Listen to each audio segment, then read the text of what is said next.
Bonjour à tous et bienvenue. À chaque fois que le foot français s'apprête à traverser une crise financière, c'est la même ritournelle. L'État arrive, puis s'immisce et parvient tant bien que mal à sauver les apparences et les fesses des clubs pro en France. Rappelez-vous, il y a quelques années, on a vu le Covid et donc des PGE, des prêts garantis par l'État. Mais au final, il y a eu bien plus que ça. Des aides substantielles ont été accordées aux clubs professionnels de football et cela même après le Covid, pour sauver un état financier déplorable qui était masqué par le Covid. C'était l'excuse à tout. Le Covid, non, c'était que financièrement, l'état des clubs en France est lamentable. Rappelez-vous encore à peu près 600 millions de pertes l'an passé entre Ligue 1 et Ligue 2 et on a des clubs qui sont déficitaires structurellement et qui sont obligés de vendre pour espérer simplement survivre et avoir des bilans plus ou moins équilibrés. C'est donc avec ce modèle brinque-ballon que la Ligue de football professionnel, emmenée par son totémique président Vincent Labrune, qui bénéficie encore quand même du soutien d'une majorité de présidents, affrontait le nouveau marché des droits TV et donc faire passer ce cap au football français. On parlait du milliard, on avait montré ce business plan complètement hasardeux, sauf que Anne, ma sœur Anne, ne vois-tu rien venir. Les droits TV, c'est pour le moment un fiasco,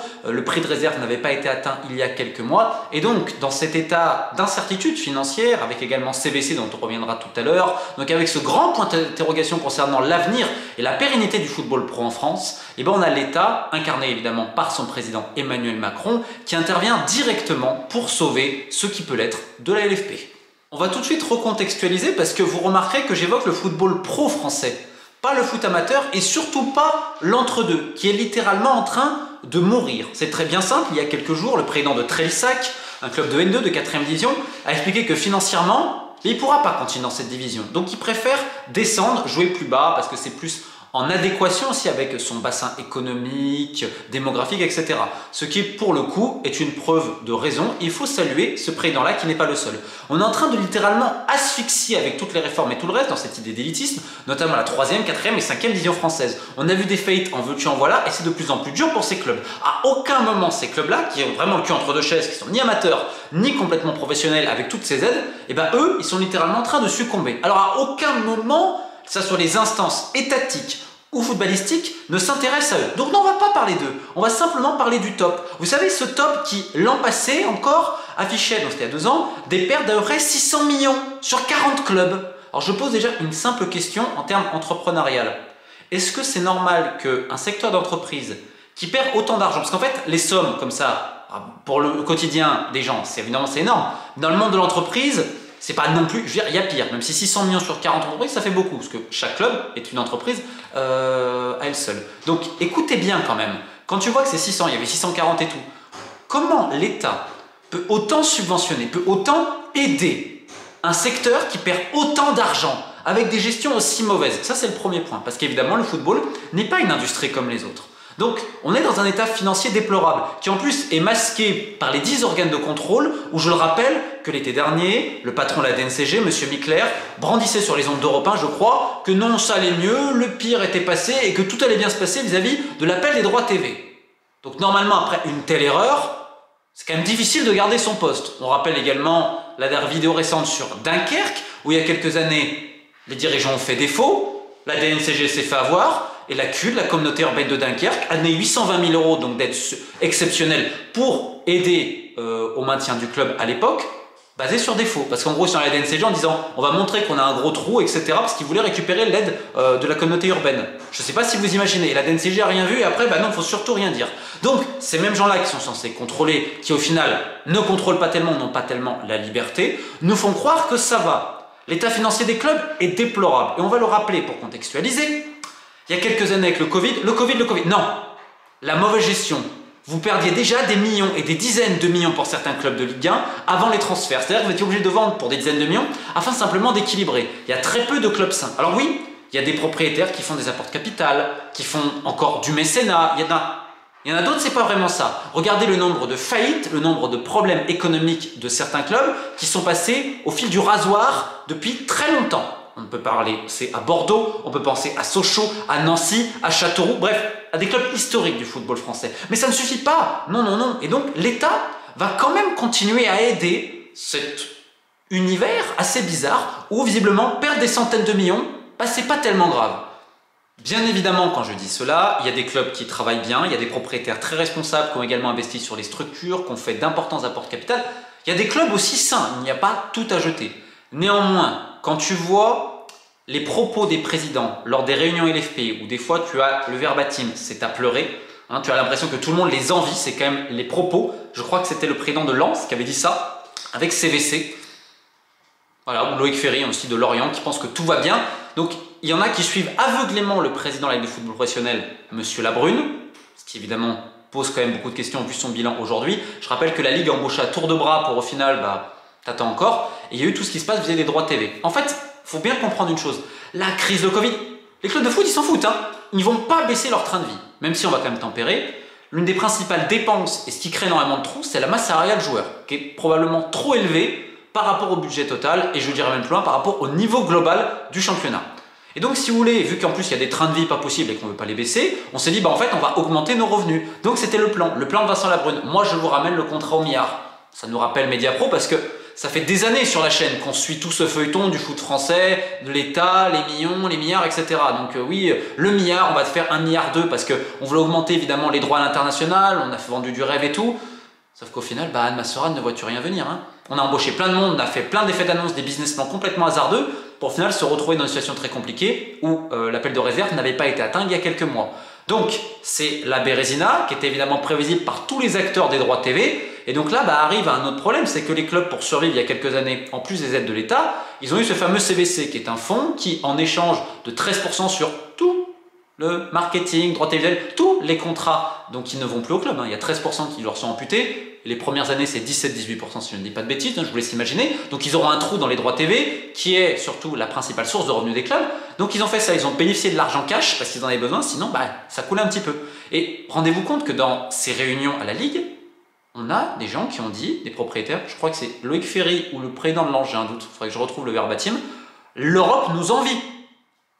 Ah non, parce que les deals CVC, souvent, ils ont été cassés. Non, il n'y a personne qui vous envie en fait. Mais ça laisse pensif, puisqu'on a quand même affaire à des businessmen, à des gens qui ont bâti parfois de véritables empires industriels. Et quand ils arrivent dans le football, je ne sais pas s'ils sont aveuglés, s'ils sont manipulés ou instrumentalisés, mais le deal CVC, c'est quand même compliqué de dire que tu as mis un pansement sur une hémorragie, sur une jambe de bois. Ok, on a récupéré du cash qui était nécessaire, sauf que derrière, on a hypothéqué à vie 13% de nos revenus, liés notamment aux droits TV.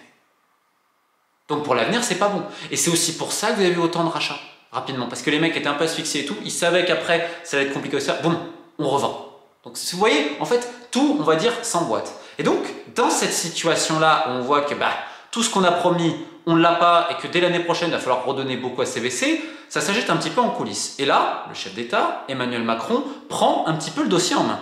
Évidemment, on rappelle qu'Emmanuel Macron s'est investi pleinement dans certains dossiers liés au sport, que ce soit pour l'obtention des Jeux Olympiques, d'ailleurs ses relations plutôt excellentes avec les pontes du Comité international olympique, notamment le président Thomas Bach, mais également sa relation avec Gianni Infantino, bien qu'elle a tempéré ces derniers temps, qui avait permis d'ailleurs l'antenne FIFA à Paris. Alors d'ailleurs pour cela, parce que là on va parler un peu État et tout ce que vous voulez, le mois prochain je sors la suite. L'industrie du foot, mais volume 2, là c'est le volume 1, 11 €, il est disponible en pré-vente sur le site de l'éditeur, j'ai mis le lien.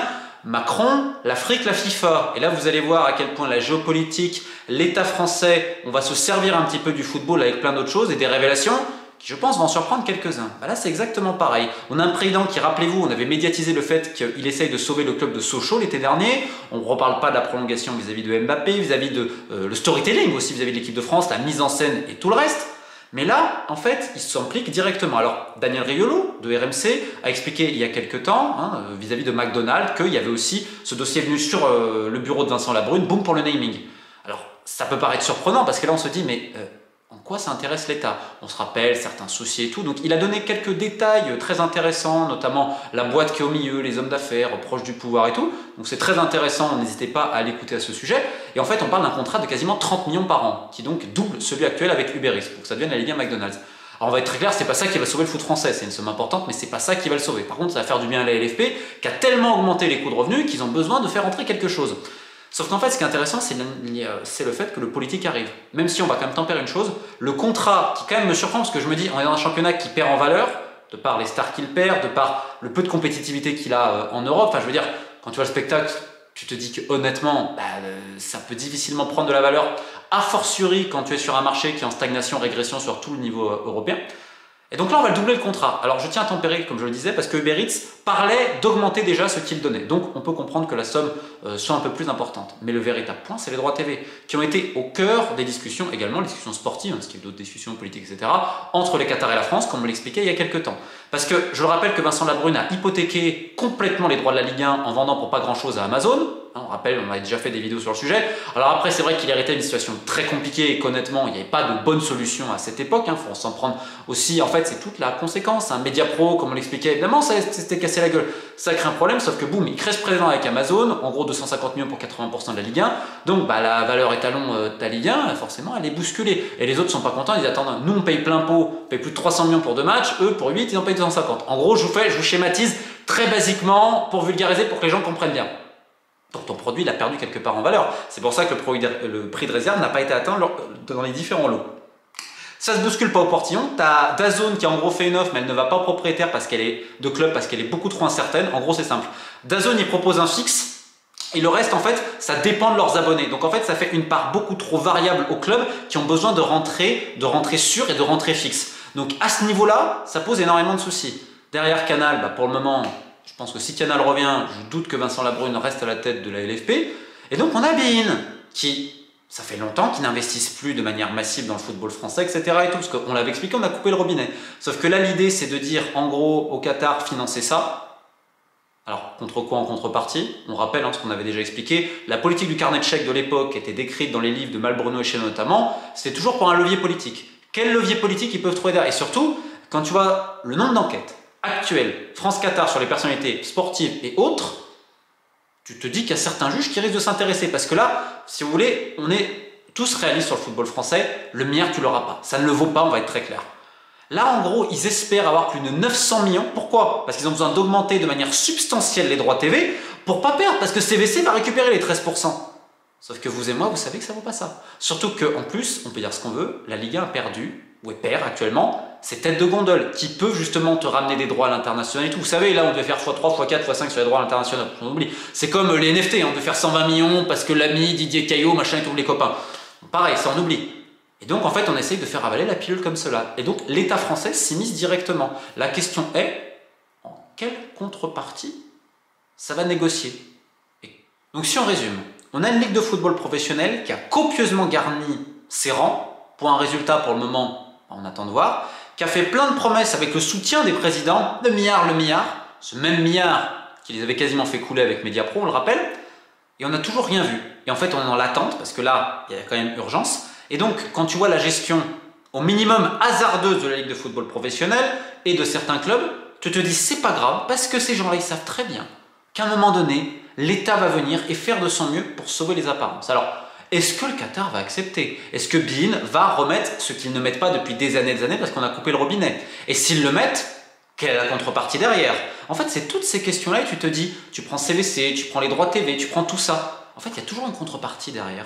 Et tu te dis, jusqu'à quel point? Parce que c'est le foot pro. Et pendant ce temps qu'on fait tout pour sauver les apparences d'une gestion qui, au final, laisse bien à désirer et qui n'est pas assez contrôlée, on a les divisions inférieures où nos clubs sont littéralement en train de crever dans l'anonymat le plus général et le fait que ni les instances étatiques ni les instances footballistiques daignent lever les yeux. Donc en gros c'est cela, mais comme vous le verrez, notamment dans mon prochain livre qui sort le mois prochain, je le rappelle, j'ai mis un lien en premier commentaire, que le football, notamment pour l'état actuel, c'est bien plus que sauver le foot pro. C'est même une porte d'entrée pour certains pays, pour de la géopolitique et plein d'autres choses.